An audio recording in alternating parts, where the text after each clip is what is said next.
சித்தியின் மனம் சிறுகதை. ஆசிரியர் கஸ்தூரி பஞ்சு அவர்கள். அடம் பிடித்து அழும் பிடிவாதக்கார குழந்தையைப் போல விடாமல் அலறிற்று கடிகாரத்தின் அலாரம். விடியற் காலை வேளை, அதுவும் மார்கழி மாதம். ஊசியாக உடலை துளைக்கும் ஊத காற்றை தடுக்கும் கணப்பு போன்ற தடித்த கம்பளி போர்வைக்குள் ஆனந்தமாக நித்திரையில் ஆழ்ந்து இருந்த முரளிக்கு கடிகாரத்தின் தலையிலே ஓங்கி ஒரு தட்டு தட்டிவிட்டு திரும்ப தூங்கிவிட வேண்டும் என்கின்ற வேகம் எழுந்தாலும் கூட விவேகம் அதை அமுக்கி மறைத்தது.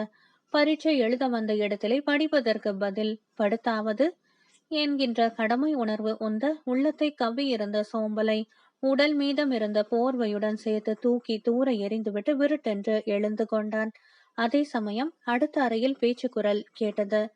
சித்தி, இன்னைக்கு உங்க பிள்ளை சீக்கிரமா வெளியில போகணும். 4:30க்கெல்லாம் பால் வாங்கி கொண்டு வந்து விடுங்கள் என்று நேற்றே சொல்லி இருந்தேனே.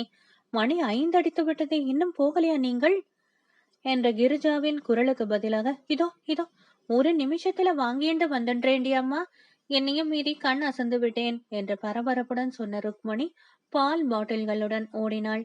முரளிக்கு மிகவும் வேதனையாக இருந்தது. அவன் இங்கு வந்த இந்த ஒரு வாரத்துக்குள் இப்படிப்பட்ட பல நிகழ்ச்சிகள் அவன் பார்வையில் பட்டுவிட்டன.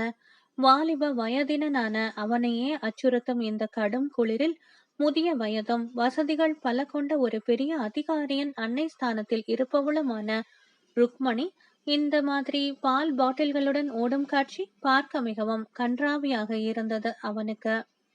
அந்த வீட்டுக்குரியவனான ரமணி அரசாங்கத்தில் உயர் அதிகாரியாக பணியாற்றுபவன். ஆயிரக்கணக்கில் ஊதியம், அழகான கோட்டை போன்ற பிரம்மாண்டமான பங்களா, கை கட்டி சேவகம் செய்ய ஆயிரக்கணக்கான வேலையாட்கள், இப்படி செல்வத்தின் சிகரத்தில் வீட்டு இருக்கும் அவன் குணத்திலும் குன்று என்ற சுற்றம், சிநேகிதம் ஆகிய எல்லா வட்டாரங்களிலும் அவனுக்கு பெயர்.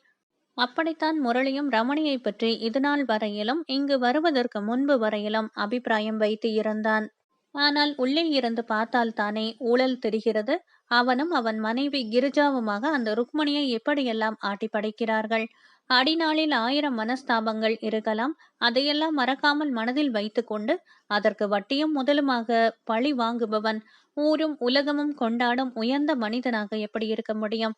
சராசரி மனிதனுக்கும் கீழாக சறுக்கி இறங்கி விட்டவனாகத்தானே ஆகிவிடுகிறான். அவனுக்கு போய் பிரமாதமான புகழும் பெரிய பெயரும் என்ன வேண்டி கிடக்கிறது? முரளி மனம் புழுங்கினான். ருக்மணி ரமணிக்கு மாற்றான் தாய். உலக நியதிக்கு முரண்பாடு இல்லாதபடி அவன் சிறுவனாக இருந்தபோது அவள் சிற்றன்னை ஸ்தானத்தில் கொடுமையாக நடந்து கொண்டு இருந்தாள் என்று முரளி கேள்விப்பட்டு இருந்தான். பிறகு ரமணியின் தாய் மாமா ரொம்ப வருடங்களாக மலேசியா பக்கம் இருந்தவர். இங்கு வந்து ரமணியை தம்முடன் அழைத்து கொண்டு போய் இப்படி ஒரு நல்ல நிலைமைக்கு அவனை உருவாக்கி விட்டார்.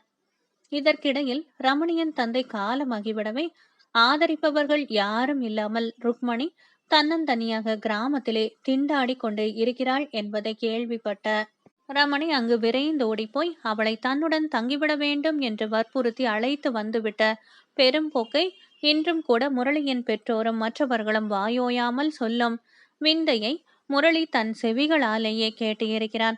அது அவர்களும் அவனும் நினைத்து கொண்டு இருக்கிற மாதிரி கருணையினால் அல்ல. 8 ஆட்களுக்கு கொடுக்கும் சம்பள பணத்தை ஒருத்திக்கு போடும் சாப்பாட்டில் சரி கட்டிவிட்ட சாமர்த்தியத்தின் பிரதிபலிப்பு என்பது இப்போதுதானே புரிகிறது. விடியற் காலை பால் வாங்குவதில் தொடங்கும் அவள் வேலை ரமணியின் குழந்தைகளை கான்வென்ட்டுக்கு கொண்டுவிட்டு அழைத்து வருவது, காய்கறிகள் வாங்கி வருவது, கிரிஜாவும் அவனும் வெளியில் போகும்போது குழந்தைகளை கவனித்துக் கொள்வது என்று இரவு படுக்கும் வரையிலும் வேலைகள் இருந்து கொண்டே இருந்தது. முரளி மனதுக்குள் ஒரு முடிவுக்கு வந்தான். இன்னும் 10-15 நாட்களுக்கு அவனுக்கு இங்கே வேலை இருக்கிறதாகவே ஊருக்கு புறப்படுவதற்குள் ருக்மணியின் விடுதலைக்கு ஒரு வழி செய்து விடுவது என்று தீர்மானித்து கொண்டான். அதன்படி கிரிஜாவும் ரமணியும் ஒரு விருந்துக்கு போய்விட்ட சமயம் மெதுவாக ருக்மணியை நெருங்கினான். வழக்கம் போல ஏகப்பட்ட வேலைகளில் மூழ்கி இருந்த ருக்மணி அவனை திரும்பி பார்த்தாள். ஏன் மாமி, இந்த குளிர்ல நீங்கள் ஏன் பால் வாங்க போகணும்? வேலைக்காரியை அனுப்பிவிடக்கூடாதோ? அதுதான் வீட்டிலேயே ஒரு தீர்க்கிறாளே என்று தன் முதல் அஸ்திரத்தை பிரயோகப்படுத்தினான் முரளி. அதற்கு ருக்மணி சொன்ன பதில் அவனை அயர வைத்தது. வேலைக்காரியை எல்லாம் இந்த காலத்துல நம்ப முடிகிறதா? 3/4 பாட்டில் பாலுடன் 1/4 பாட்டில் தண்ணீரை கொட்டி கொண்டு வந்து விடுகிறார்கள். எங்க ரமணிக்கு கள்ளி சொட்டு போல பால் இருந்தால் தானே காப்பியே உள்ளே இறங்கும். நீங்க வந்த பிறகுதான் அவர் காப்பியை ருசித்து குடிக்கிறார் சித்தி என்று கிரிஜா கூட வாய்க்கு வாய்க்கு சொல்லுகிறாள் என்று பதில் சொன்னபோது, எள்ளத்தனை கள்ளத்தனத்தின் கலப்படம் கூட இல்லாத அந்த வெள்ளை உள்ளத்தை எத்தனை நய வஞ்சகமாக அந்த தம்பதிகள் வஞ்சித்து இருக்கிறார்கள் என்பதை நினைத்து மிகவும் வேதனைப்பட்டான் முரளி. அவளுடைய அந்த அப்பாவித்தனம் அவளை விடுவிக்க வேண்டும் என்கின்ற அவனுடைய எண்ணத்தை இன்னும் தீவிரமாக்கிற்ற. இன்னொரு நாள், ஏன் மாமி, ரமணி சொன்னால் கான்வென்ட் பஸ்ஸே வீட்டுக்கு வந்து குழந்தைகளை அழைத்து போகுமே, அனாவசியமாக நீங்களும் குழந்தைகளும் நடப்பானேன் என்று அவன் இரண்டாவதாக கேள்வி கேட்டபோது, போரும் டாப்பா போரும், கான்வென்ட் பஸ்ஸுகளில் குழந்தைகள் ஏறலாமோ? அதற்கு எப்ப பார்த்தாலும் விபத்து தானாமே. குழந்தைகளை நான் அழைத்து கொண்டு போக ஆரம்பித்த பிறகுதான் ரமணியும் கிரிஜாவும் நிம்மதியாக இருக்கிறார்களாம் என்று ருக்மணி சொல்லிவிட்டதும், இனி இந்த வழிகளிலெல்லாம் இவளை அசைக்க முடியாது என்று உணர்ந்த ரமணி மூன்றாவதாக வேறு முறையிலே தன் முயற்சியை ஆரம்பித்தான். மாமி, உங்க ரமணிக்கு எத்தனை பெரிய உத்தியோகம் என்பது உங்களுக்கு தெரியுமோ என்று கேட்டான். முகம் மலர பற்கள் எல்லாம் வெளியில் தெரிய, ஓ தெரியுமே, ஒரு ஆபீஸே அவனுக்கு கீழே இருக்கிறதாமே என்று பூரிப்புடன் ருக்மணி சொன்னபோது முரளிக்கு ரொம்பவுமே பரிதாபமாக இருந்தது. ஆமாம், அப்படிப்பட்ட பெரிய உத்தியோகஸ்தனுக்கு நீங்க என்ன உறவாகணும் சொல்லுங்கோ என்று கேட்டான். என்ன கேள்விடா கேட்கிற முரளி, நீ எத்தனை வருஷங்களாக உனக்கும் நம்ம வீட்டுக்கும் பழக்கம்? அவனுக்கு நான் என்ன ஆகணும்னு உனக்கு தெரியாதா? நான் அவனுக்கு அம்மாடா என்றாள் பூரிப்புடன். அப்படியா, உங்களை அவன் நடத்துகிறான் என்று மனதிற்குள் பொறுமின முரளி. தெரிந்துதான் இப்படி செய்கிறீர்களா என்று கேட்டான்.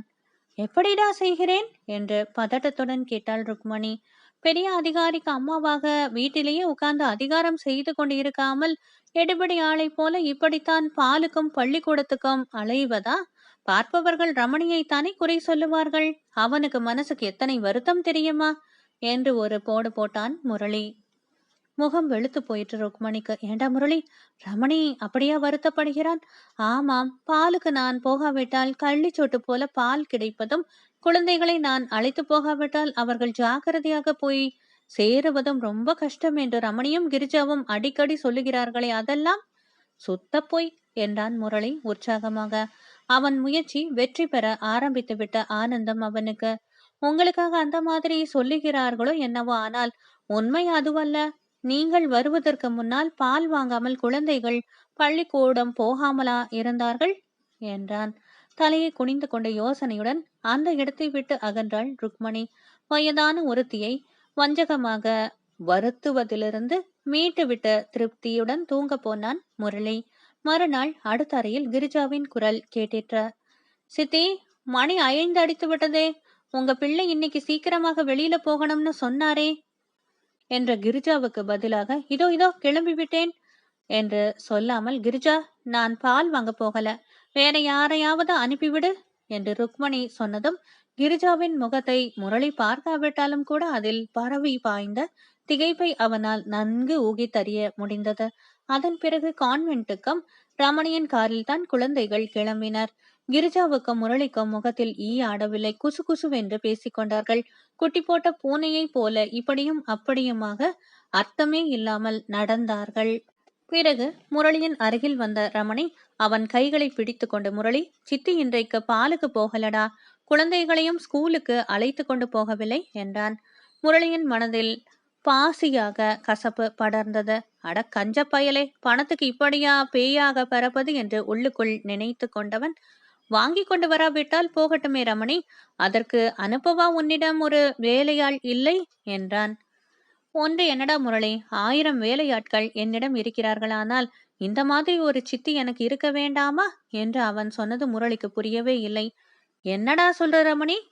முரளி, அந்த நாளில் என்னை கொடுமைப்படுத்தின நிகழ்ச்சிகளை இப்போது நினைத்து நினைத்து மனம் மருகி போகிறாள் என் சித்தி. அதனால்தான் என் தந்தை காலமானதும் தனியாக அவள் கிராமத்திலே திண்டாடி கொண்டிருந்த போது போய் கூப்பிட்டு என்னுடன் புறப்பட்டு வர பிடிவாதமாக மறுத்துவிட்டாள்.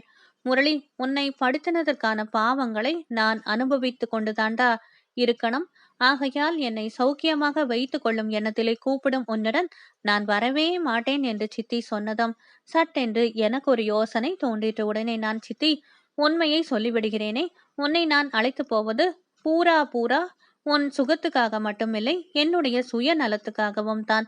பால் வாங்க, பிள்ளைகளை அழைத்து போக, பொறுப்பாக வீட்டை பார்த்து கொள்ள நம்பிக்கையாக யாருமே இல்லை சித்தி. அதனால்தான் என்று நான் சொன்னதும் என்னுடன் மறு வார்த்தை பேசாமல் புறப்பட்டு வந்து விட்டாள் சித்தி.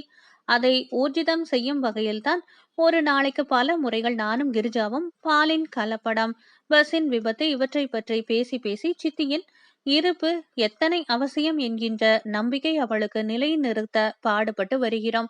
ஆனால் திடுமென்று இன்றைக்கு சித்தி நடத்தையில் மாறுதலை பார்க்கும்போது இங்கே இருந்து கிளம்பி விடுவாளோ என்ற நடுக்கமாக இருக்கிறதடா முரளி என்று தழுதலுக்கு ரமணி சொன்னதும் உடம்பின் நாடி நரம்புகள் எல்லாம் பாய்ந்து பெருகிய உத்வேகம் முரளியின் வாயிலிருந்து வார்த்தைகளாக வெடித்து சிதறின. கவலைப்படாத ரமணி, உன் சித்தியை இந்த வீட்டுடன் நிலைத்து நிற்கச் செய்யும் பொறுப்பு என்னுடையது என்றான். நியாயம்தானே? உறவு பிரிய காரணமாக இருந்தவன் தானே மீண்டும் அது ஒன்று சேருவதற்கான பாலம் அமைக்கும் கர்த்தானாகவும் இருக்க முடியும். அன்பானவர்களே, கஸ்தூரி பஞ்சு அவர்கள் எழுதிய சித்தியின் மனம் சிறுகதை நிறைவு பெற்றது. நன்றி.